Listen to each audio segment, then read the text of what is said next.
할렐루야.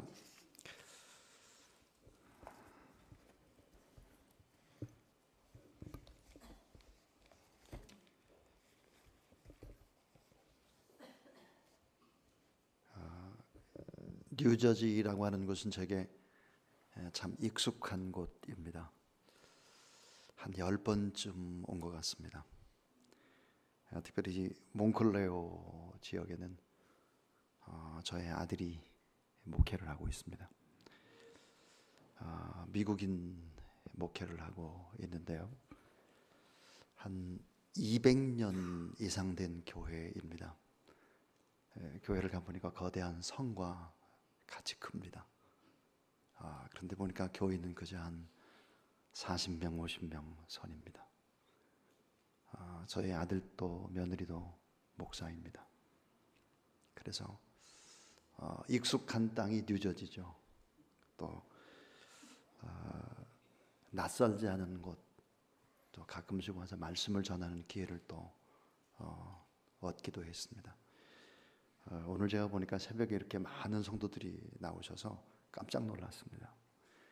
저희 교회만 새벽 기도를 많이 나오나 했더니 너무 많이 나오셔서 감사하고, 오늘 저는 승승장구하는 예배자, 그런 제목으로 하나님의 말씀을 짧은 시간에 전하도록 하겠습니다. 며칠 전에 광화문을 지나가다가 교보 빌딩에 걸려있는 아주 커다란 시인데, 시 한 편을 본 적이 있습니다. 근데 그 시가 몇 년이 지났어도 제 가슴에 남아 있습니다. 그 시의 내용은 이런 내용입니다. 대추, 탐스런 대추가 저절리 붉어질 리가 없다.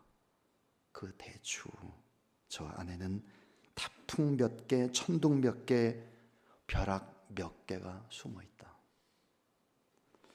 대추, 탐스런 대추가 저절리 붉어질 리 없다. 저 안에는 태풍 몇 개, 천둥 몇 개, 벼락 몇 개가 숨어 있다. 이 탐스런 대추나무의 대추 열매는 태풍도 맞고 천둥도 맞고 벼락도 맞았기 때문에 탐스러운 그런 열매를 맺고, 또 아주 맛깔스러운 그런 과일로서의 사명을 다 감당하는 것이죠. 우리네 인생도 마찬가지라는 생각이 듭니다. 오늘 이 새벽에 나와서 하나님 앞에 사순절 예배를 드린 여러분, 우리 인생에도 태풍 몇 개, 천둥 몇 개, 아마 오늘 우리가 벼락 몇 개를 다 맞고 이 자리에 와 있지 않나 하는 생각이 듭니다. 저도 저의 인생을 돌아보면 역시 그러했습니다. 자, 우리 보통 사람들은 인생의 태풍을 만날 때 끝났구나, 천둥을 만날 때, 벼락 맞은 것처럼 갑자기 어린을 당할 때, 야, 이거 인생 끝나는 거 아니야? 이거 앞으로 어떻게 될 것 같아? 염려하고 근심하는 사람들이 참 많죠.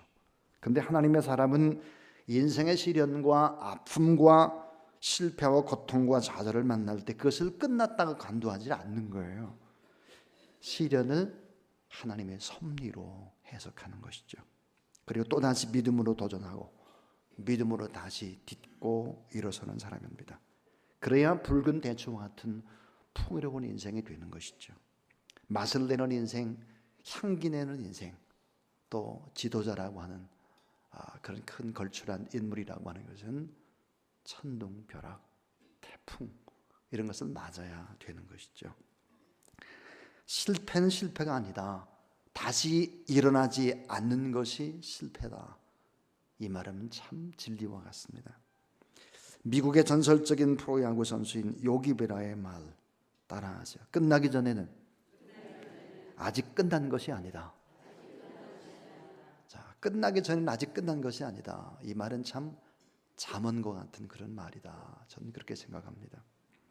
자, 땡볕 속에 방주를 만들던 노아의 가족들을 보고서 사람들은 뭐라고 말했는가 하면, 끝났구나, 잘못됐어, 돌았어, 미쳤어, 이렇게 혀를 찼습니다.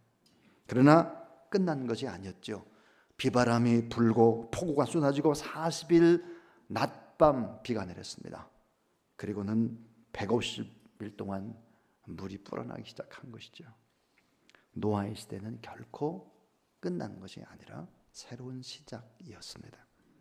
자, 죽은 나사로를 보고 마리아하고 마르다가 말합니다. 예수님 이제 다 끝났어요. 죽었습니다. 나흘이 지났어요.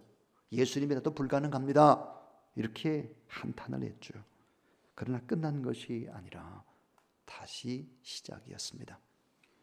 자, 치렁치렁한 삼손의 긴 머리카락 잘려나갔습니다. 두 눈이 뽑혔어요. 처참한 상황이죠. 사람들은 그렇게 말했죠. 수군거렸습니다. 삼손의 시대도 저렇게 처참하게 끝장이 나고 마는구나. 그러나 삼손 역시 실수하고 넘어져서도 하나님의 사람입니다. 그 하나님의 사람의 마지막은 너무나 아름답고 장엄한 것이죠. 사사기 16장 28절에 보니까 기도하면서 부르짖으며 다시 한번 기회를 달라고 하나님 앞에 간구할 때 수많은 블레셋 적군들이 꽉 들어찬 거대한 산당에서 엄청난 일을 하게 되는 것이죠. 성경은 이렇게 말해요. 삼손이 죽을 때 죽인 자가 살아있을 때 죽인 자보다 더 많았다 그랬습니다. 인생의 마지막이 아름다운 거죠. 찬란했다 이 말이에요. 주 앞에 영광을 올려드린 것입니다. 자, 끝났다라고 생각할 때, 참 앞길이 어렵다라고 생각을 할 때, 그 순간에도 끝난 것이 아니다라고 하는 것입니다. 전 뉴저지에 이렇게 와보면서 한인교회를 목회하는 대부분의 어려운 목회자들을 봅니다. 저의 친구들도 있습니다. 이곳에 좌절 속에 목회의 줄을 붙잡고 고개를 하는 개척교회 이민 목회자들에게 다시 시작할 수 있다. 끝난 것이 아니다.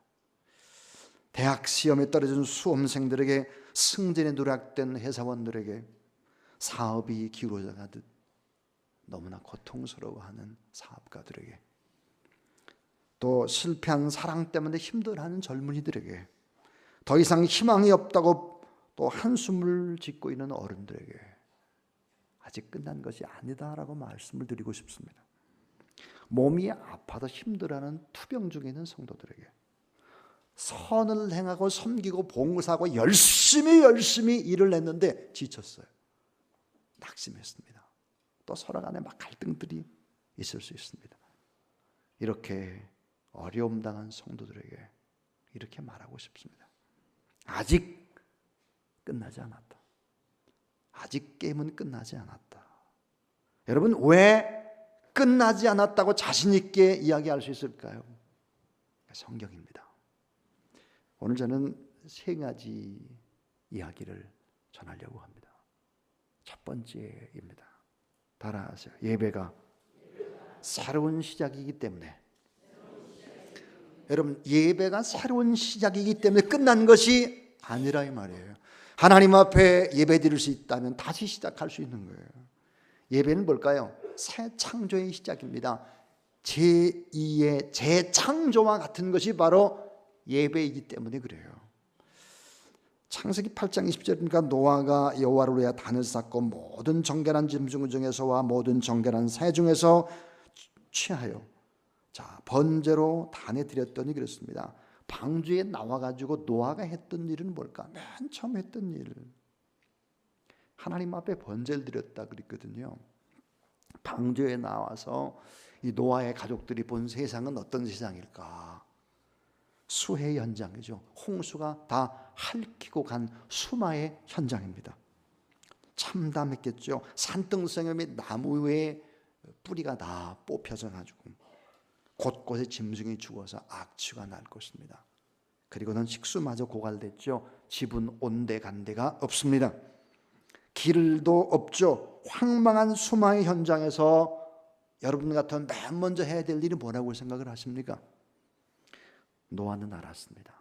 모든 삶의 시작이 예배라는 사실을 알게 됐죠.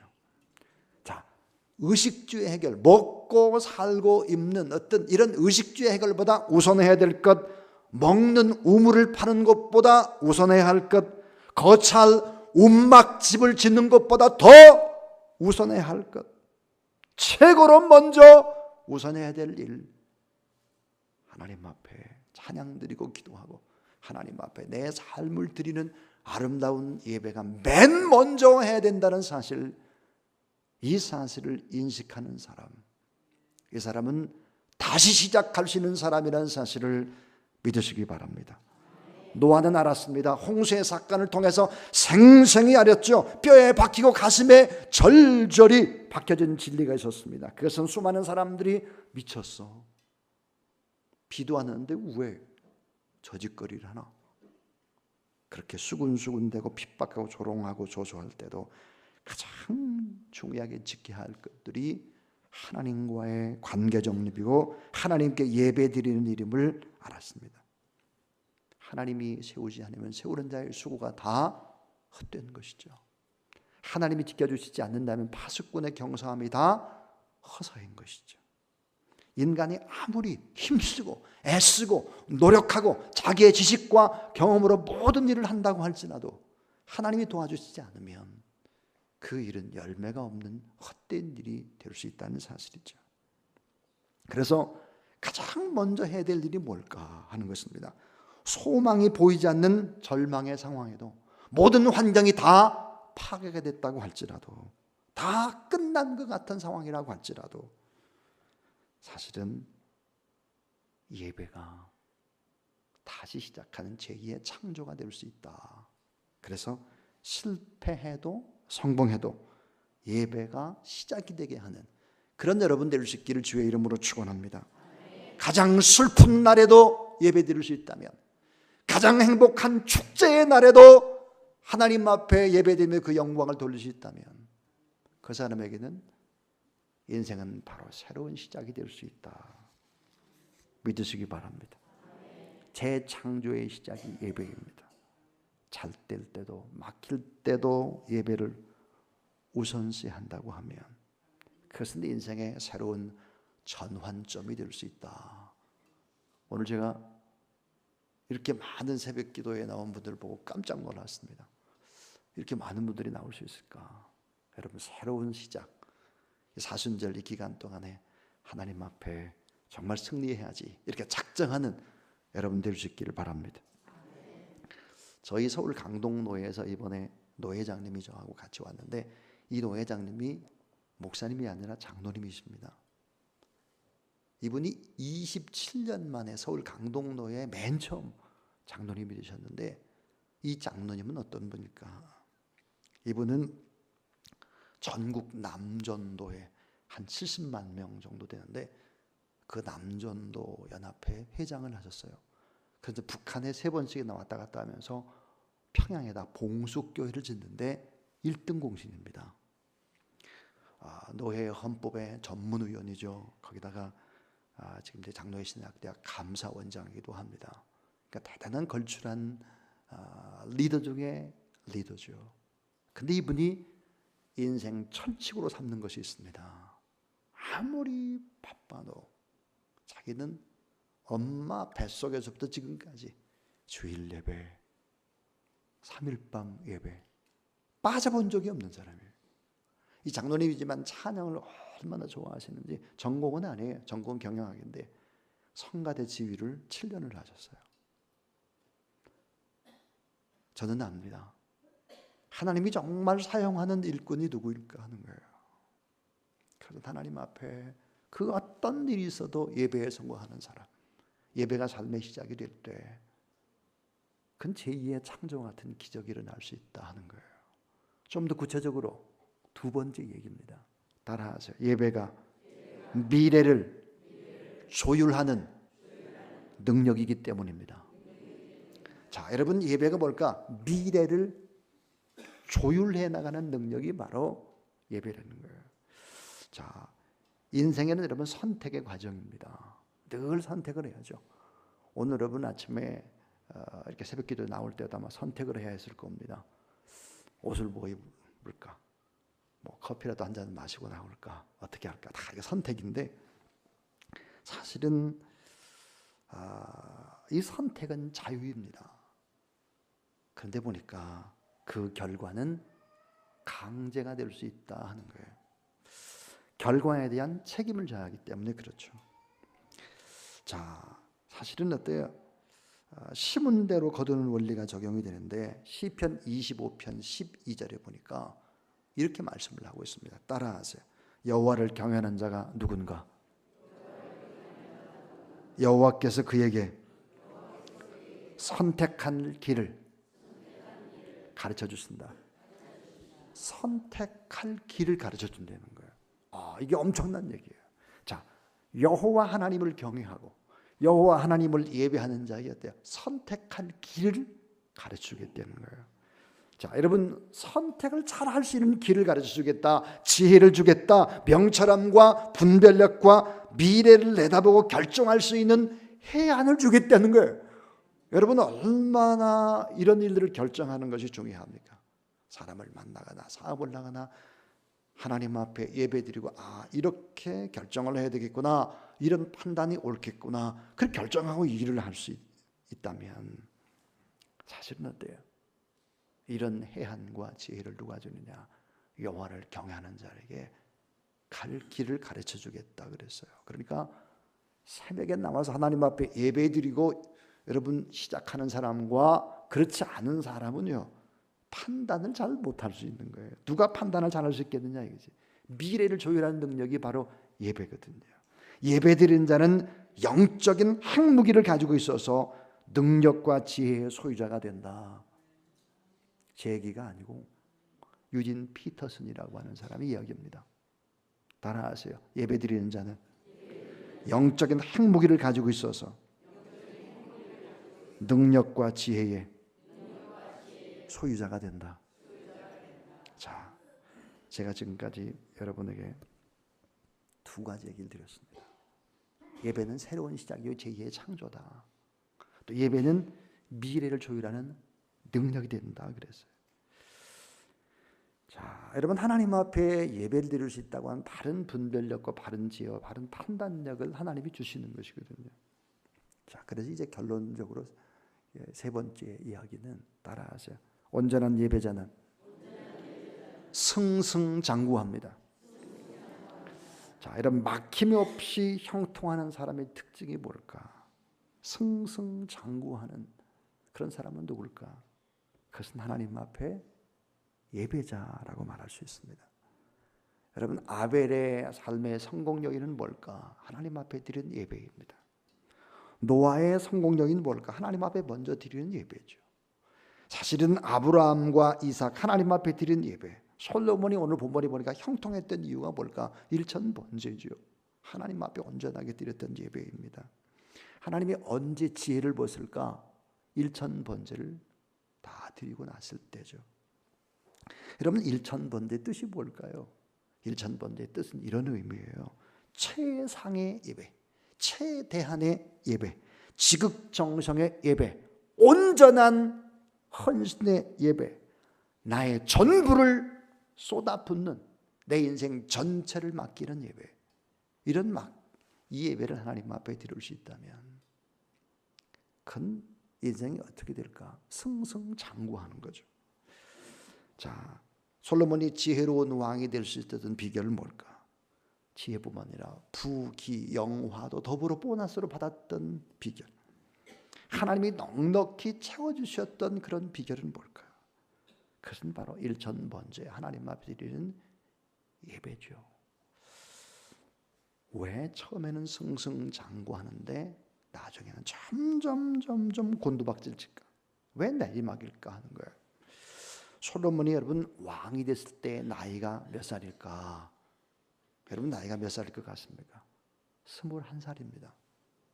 21살.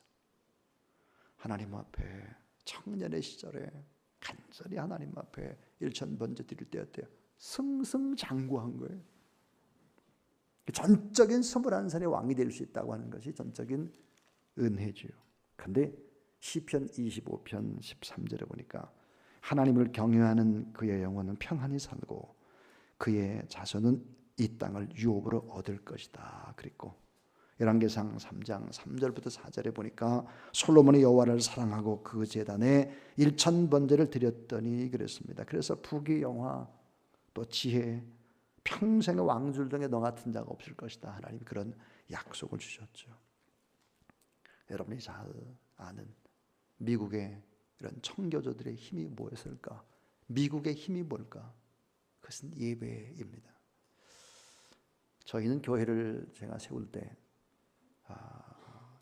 제가 이제 조사랑교회라는 교회를 맨 처음에 지하실에서 몇 명이 모여서 세웠어요. 그때 이제 목표가 있었습니다. 그 목표는 뭐냐면 예산의 50% 이상을 선교하는 데 쓴다 하는 것입니다. 그리고 예배당을 막 크게 짓고 이렇게 하지 않는다. 사람들을 키워서 많이 내보낸다.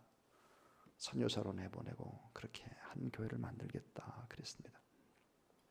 시간이 흘러갔습니다.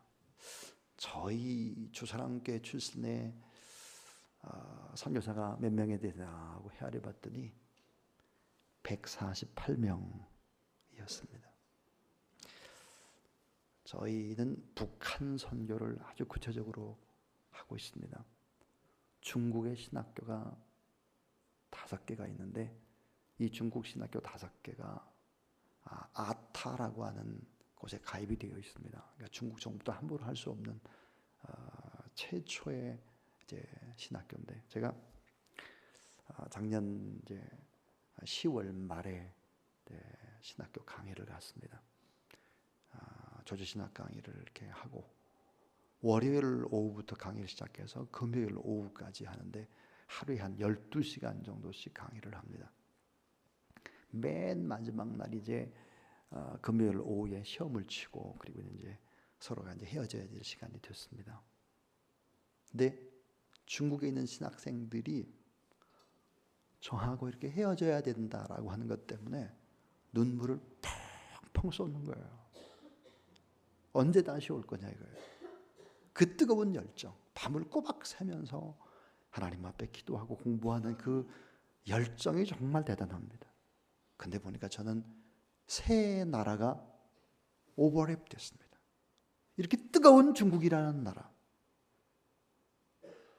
지금 점점점 식어지려고 하는 한국, 그리고 몽골레오에 있는 저희 아들 교회가 생각이 났습니다.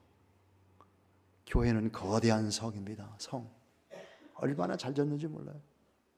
교인이 40, 50명밖에 모이잖아요. 예배당은 막 거대한 탈푸오르간이 있습니다. 연세 많은 어른밖에 없는 거예요. 자, 펄펄 뛰고 있는 중국, 슬슬슬 내리막길을 걸어가고 있는 한국교회, 아예 팍 꼬꾸라져 있는 미국교회. 왜 이런 현상들이 나타날까 하는 거예요. 왜 미국은 힘을 잃어버릴까 하는 것입니다.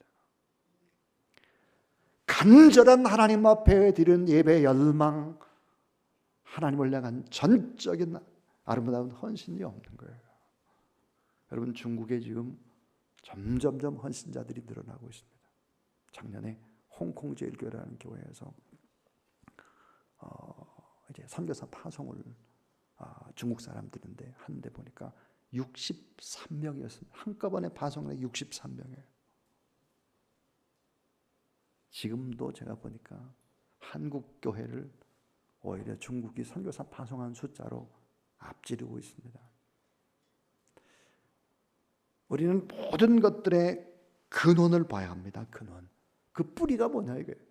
하나님을 향한 뜨거운 예배가 살아있느냐 이거죠. 어려운 일일 때나 즐거울 때나 최고의 축제의 날이나 하나님 앞에 정말 예배를 우선으로 하고 있는가, 가장 중요한 핵심 중에 핵심입니다. 시편 25편 15절에 보니까 내 눈이 항상 여호와를 바라보는 것은 그분이 내 발을 덧해서, 따라하세요, 내 발을 덧해서 빼내실 것이기 때문이다. 여러분, 하나님 앞에 우리가 현찮아서 덫에 걸려 있잖아요. 덫에. 근데 하나님 앞에 예배 드려요. 덫에 걸린 발을 어때요? 빼내주시겠다는 거예요. 자, 이제 오늘 저는 설교를 마치겠습니다. 예배가 새로운 시작이다. 제2의 창조다. 예배는 미래를 조율하는 능력이다. 그래서 하나님 앞에 예배를 드려보라. 앞길을 가르쳐 주겠다는 거예요. 또 온전한 예배는 승승장구할 수밖에 없다 하는 것입니다. 사순절 기간입니다. 제가 선교에 관한 얘기, 많은 얘기를 하고 싶으나 다 줄였습니다. 여러분 이 사순절 기간 동안에 예배 생활에 여러분 최고 최선을 다해서 여러분 모든 것을 한번 걸어볼 수 있기를 주의 이름으로 축복합니다. 기도하겠습니다. 하나님 감사합니다.